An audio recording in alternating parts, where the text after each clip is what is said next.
Wow, incredible scenes at the Bernabeu. This one had you on the edge of your seat, Jamie.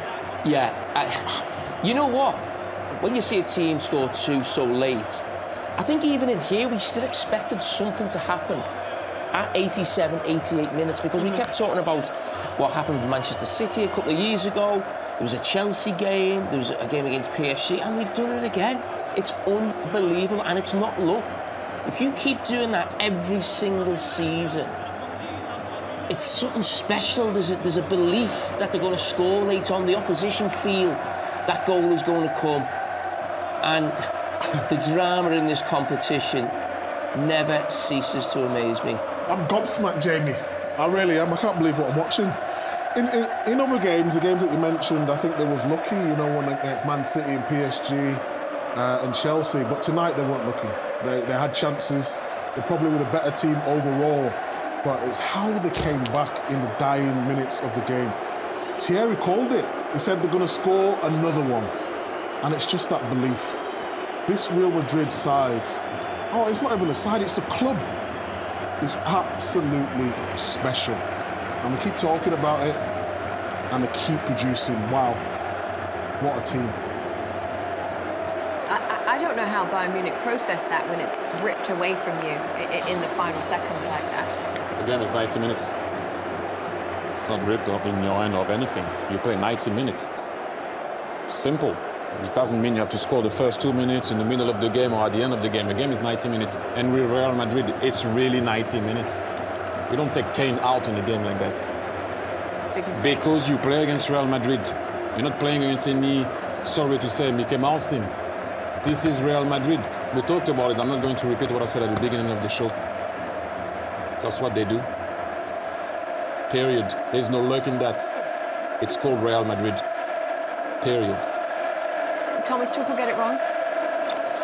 Listen, I think you look at the Kane substitution, and in a normal 90-minute game, I can understand a manager making substitutions late in a game. Every manager does it. And it's easy to say when it doesn't go your way, he got it wrong. But I think there is something about when a game can go to extra time. Now, this game didn't go to extra time. But my point is, if Madrid do score a late one and it goes to extra time, you've got half an hour without maybe the best striker in world football, or certainly in the top two. Well, this match was brought to you by FedEx, UEFA Champions League official sponsor.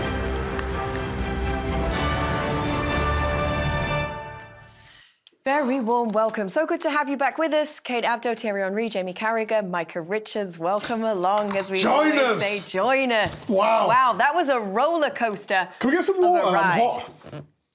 Is it? Leo, can we get some water, please? Oh, wow. Thanks so much. Believe what I've just witnessed again. Every season without fail, the Champions League. How good is the Champions League, seriously? Unbelievable, isn't it? I'm sorry I doubted you. Me? I always said the Premier League was... This is the best competition to win. Look at the drama. It's ridiculous. So you with me now? I'm with you. I'm with you. Had you wanted Bayern to go through? Because I almost thought you looked disappointed when things switched around. Wow! No, I'm not disappointed. No, it wasn't. It was just the way it was done. You know, the last 10 minutes of the game, you're thinking... Isn't that what's special? Yeah, that is what is special about it. Of course it is. And he's a special man, Ancelotti. 6th Champions League final for him. You've played under him, Thierry. It's bad. Yep. What's special about him when you're in the locker room? He's a lovable man manager. He believes in his team. He will never put you down, always have good words about you. Very positive. Very happy for him at the end of the day. And yeah, look at, they're already saying, let's go for the 15th one. Yeah, I mean, like I said, you know, I'm just not surprised. This is how great they are. Yeah. You're not surprised anymore that they do that. I've seen it so many times. I played against them in Spain, and you kind of like, as long as the ref doesn't blow the whistle, the way you play against Real Madrid is you play until the ref blow the whistle, even if you 4-0 up. You have to play hard. You leave them a little door, a little space, they'll take it. Can I ask you, manager, you know a manager too, what makes Ancelotti so special? Please, tell me. Well, you have people that are made to manage big teams. You have some people that are made to manage young players and force them to do something. Ancelotti doesn't force you to do stuff. it convinces you to do stuff. That's a different ball game. It speaks to you, it speaks to your brain, and allows you to go on the field within its structure to play and be active in that structure. Obviously, you have rules that you need to do, but it doesn't try to take control of what type of player you can be.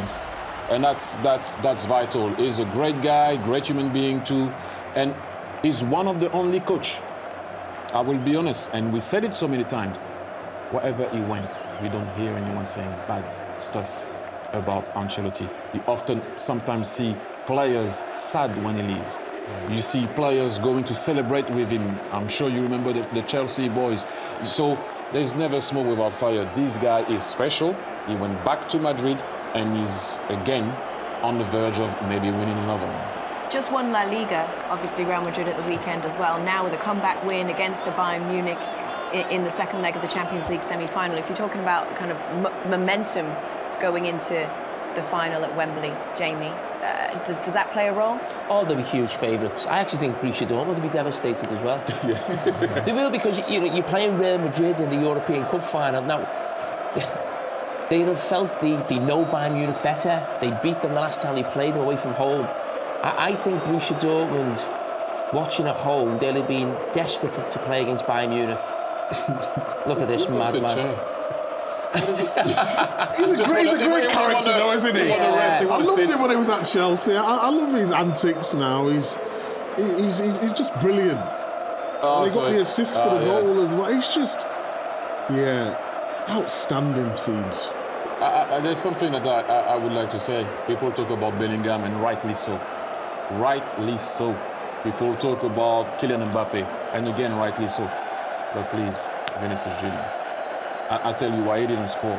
But what I like with him is the way he wants the ball, the way he pushes things. He never gives up. It was difficult. Nobody wanted the ball at one point for Real Madrid. He was coming, attacking, creating. The amount of time he put that ball in the box, dribbling past Kimmich on the side. I simply think that at the moment, people always give a lot of credit to this man, and he deserves it. Do not sleep on this man. Do you For me, that's his team. Do you think him and Mbappe are the two best players in the world right now?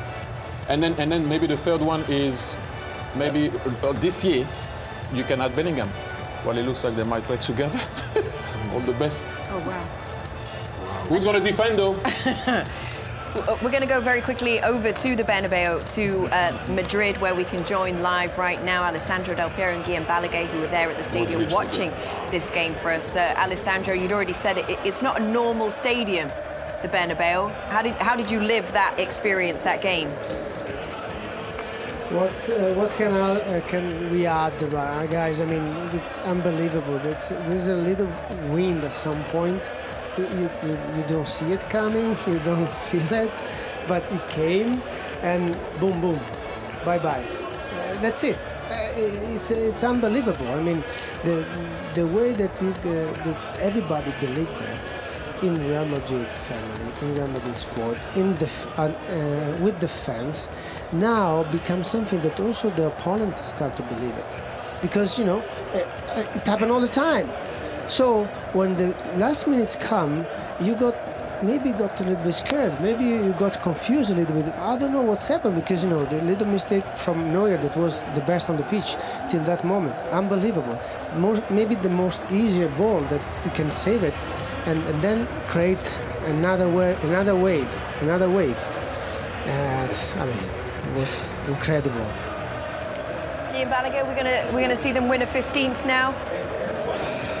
Well, who's going to bet against Real Madrid? Let me disclose a little conversation that Alessandro Del Piero was having with Clarence Seedorf just after the game. We crossed paths, and they didn't talk about tactics. They didn't even talk about players. They were talking about the magic of the Bernabeu, the mentality of the players, that they never believed they could lose, even though it looked like it was going to get away from their hands. The faith that things would be turned around, the noise in the stadium. We sometimes feel that football is that for two or graphics or videos.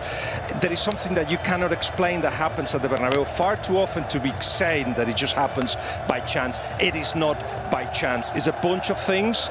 We don't know exactly what it is. Let's call it magic, but certainly that happened today again.